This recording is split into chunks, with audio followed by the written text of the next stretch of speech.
Chapter 10. A plague of locusts. Then the Lord said to Moses, "Return to Pharaoh and make your demands again. I have made him and his officials stubborn, so I can display my miraculous signs among them. I've also done it so you can tell your children and grandchildren about how I made a mockery of the Egyptians and about the signs I displayed among them, and so you will know that I am the Lord." So Moses and Aaron went to Pharaoh and said, "This is what the Lord, the God of the Hebrews, says. How long will you refuse to submit to me? Let my people go so they can worship me. If you refuse, watch out, for tomorrow I will bring a swarm of locusts on your country. They will cover the land so that you won't be able to see the ground. They will devour what little is left of your crops after the hailstorm, including all the trees growing in the fields. They will overrun your palaces and the homes of your officials and all the houses in Egypt. Never in the history of Egypt have your ancestors seen a plague like this one." And with that, Moses turned and left Pharaoh. Pharaoh's officials now came to Pharaoh and appealed to him. "How long will you let this man hold us hostage? Let the men go to worship the Lord their God. Don't you realize that Egypt lies in ruins?" So Moses and Aaron were brought back to Pharaoh. "All right," he told them, "go and worship the Lord your God. But who exactly will be going with you?" Moses replied, "We will all go, young and old, our sons and daughters, and our flocks and herds. We must all join together in celebrating a festival to the Lord." Pharaoh retorted, "The Lord will certainly need to be with you if I let you take your little ones. I can see through your evil plan. Never, only the men may go and worship the Lord, since that is what you requested." And Pharaoh threw them out of the palace. Then the Lord said to Moses, "Raise your hand over the land of Egypt to bring on the locusts. Let them cover the land and devour every plant that survived the hailstorm." So Moses raised his staff over Egypt, and the Lord caused an east wind to blow over the land all that day and through the night. When morning arrived, the east wind had brought the locusts. And the locusts swarmed over the whole land of Egypt, settling in dense swarms from one end of the country to the other. It was the worst locust plague in Egyptian history, and there has never been another one like it. For the locusts covered the whole country and darkened the land. They devoured every plant in the fields and all the fruit on the trees that had survived the hailstorm. Not a single leaf was left on the trees and plants throughout the land of Egypt. Pharaoh quickly summoned Moses and Aaron. "I have sinned against the Lord your God and against you," he confessed. "Forgive my sin just this once and plead with the Lord your God to take away this death from me." So Moses left Pharaoh's court and pleaded with the Lord. The Lord responded by shifting the wind, and the strong west wind blew the locusts into the Red Sea. Not a single locust remained in all the land of Egypt, but the Lord hardened Pharaoh's heart again. So he refused to let the people go. A plague of darkness. Then the Lord said to Moses, "Lift your hand toward heaven, and the land of Egypt will be covered with a darkness so thick you can feel it." So Moses lifted his hand to the sky, and a deep darkness covered the entire land of Egypt for 3 days. During all that time the people could not see each other, and no one moved. But there was light as usual where the people of Israel lived. Finally, Pharaoh called for Moses. "Go and worship the Lord," he said, "but leave your flocks and herds here. You may even take your little ones with you." "No," Moses said, "you must provide us with animals for sacrifices and burnt offerings to the Lord our God. All our livestock must go with us too. Not a hoof can be left behind. We must choose our sacrifices for the Lord our God from among these animals, and we won't know how we are to worship the Lord until we get there."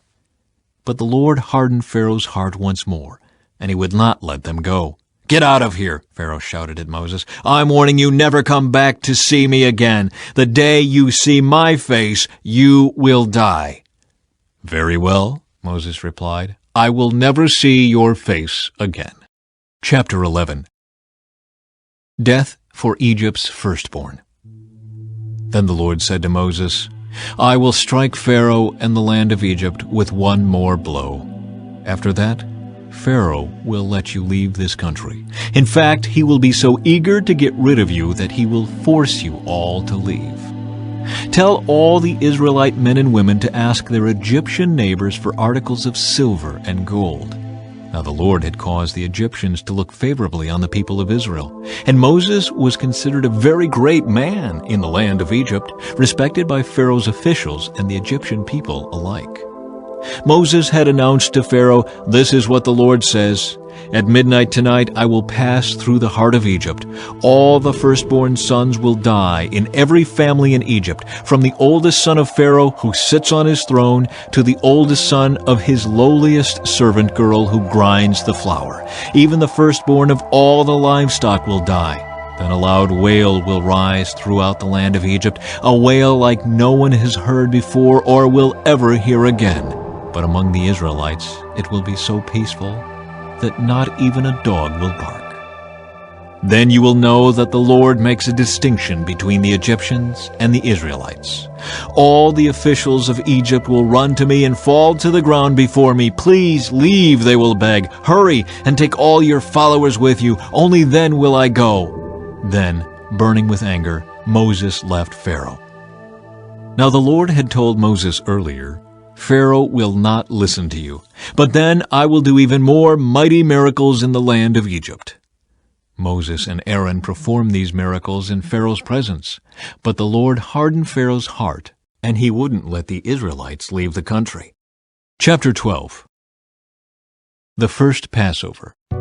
While the Israelites were still in the land of Egypt, the Lord gave the following instructions to Moses and Aaron.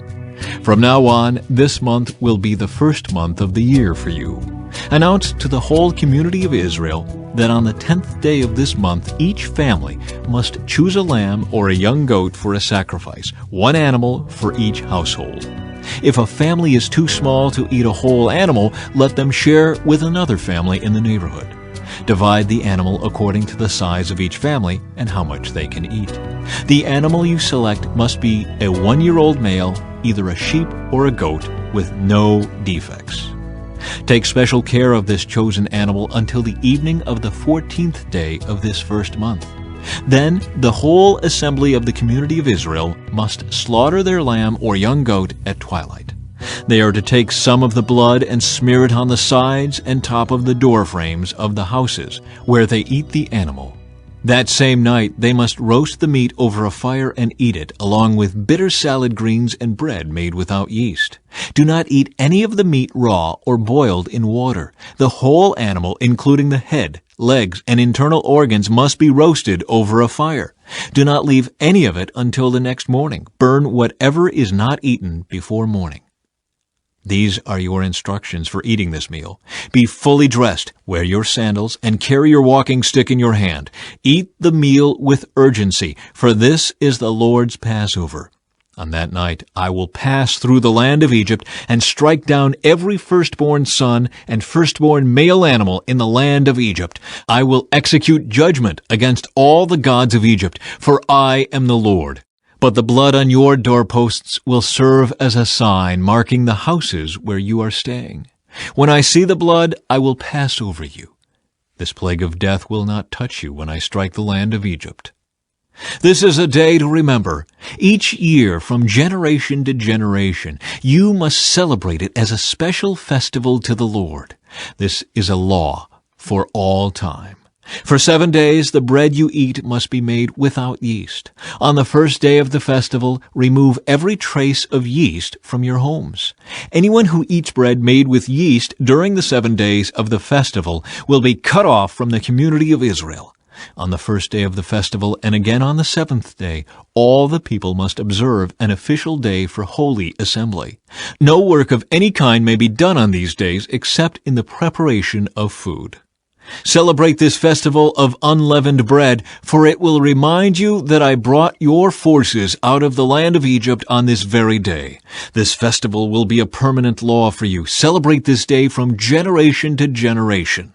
The bread you eat must be made without yeast from the evening of the 14th day of the first month until the evening of the 21st day of that month. During those 7 days there must be no trace of yeast in your homes. Anyone who eats anything made with yeast during this week will be cut off from the community of Israel. These regulations apply both to the foreigners living among you and to the native-born Israelites. During those days you must not eat anything made with yeast. Wherever you live, eat only bread made without yeast." Then Moses called all the elders of Israel together and said to them, "Go pick out a lamb or young goat for each of your families and slaughter the Passover animal. Drain the blood into a basin, then take a bundle of hyssop branches and dip it into the blood. Brush the hyssop across the top and sides of the door frames of your houses, and no one may go out through the door until morning. For the Lord will pass through the land to strike down the Egyptians. But when he sees the blood on the top and sides of the doorframe, the Lord will pass over your home. He will not permit his death angel to enter your house and strike you down. Remember, these instructions are a permanent law that you and your descendants must observe forever. When you enter the land the Lord has promised to give you, you will continue to observe this ceremony. Then your children will ask, 'What does this ceremony mean?' And you will reply, 'It is the Passover sacrifice to the Lord, for he passed over the houses of the Israelites in Egypt. And though he struck the Egyptians, he spared our families.'" When Moses had finished speaking, all the people bowed down to the ground and worshipped. So the people of Israel did just as the Lord had commanded through Moses and Aaron. And that night at midnight the Lord struck down all the firstborn sons in the land of Egypt, from the firstborn son of Pharaoh who sat on his throne to the firstborn son of the prisoner in the dungeon. Even the firstborn of their livestock were killed. Pharaoh and all his officials and all the people of Egypt woke up during the night, and loud wailing was heard throughout the land of Egypt. There was not a single house where someone had not died. Israel's exodus from Egypt. Pharaoh sent for Moses and Aaron during the night. "Get out," he ordered. "Leave my people, and take the rest of the Israelites with you. Go and worship the Lord as you have requested. Take your flocks and herds, as you said, and be gone. Go, but bless me as you leave." All the Egyptians urged the people of Israel to get out of the land as quickly as possible, for they thought, "We will all die." The Israelites took their bread dough before yeast was added. They wrapped their kneading boards in their cloaks and carried them on their shoulders. And the people of Israel did as Moses had instructed. They asked the Egyptians for clothing and articles of silver and gold. The Lord caused the Egyptians to look favorably on the Israelites, and they gave the Israelites whatever they asked for. So they stripped the Egyptians of their wealth. That night the people of Israel left Ramesses and started for Succoth. There were about 600,000 men, plus all the women and children. A rabble of non-Israelites went with them, along with great flocks and herds of livestock. For bread they baked flat cakes from the dough without yeast they had brought from Egypt. It was made without yeast because the people were driven out of Egypt in such a hurry that they had no time to prepare the bread or other food. The people of Israel had lived in Egypt for 430 years. In fact, it was on the last day of the 430th year that all the Lord's forces left the land. On this night, the Lord kept his promise to bring his people out of the land of Egypt.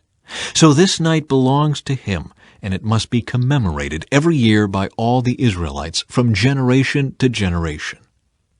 Instructions for the Passover.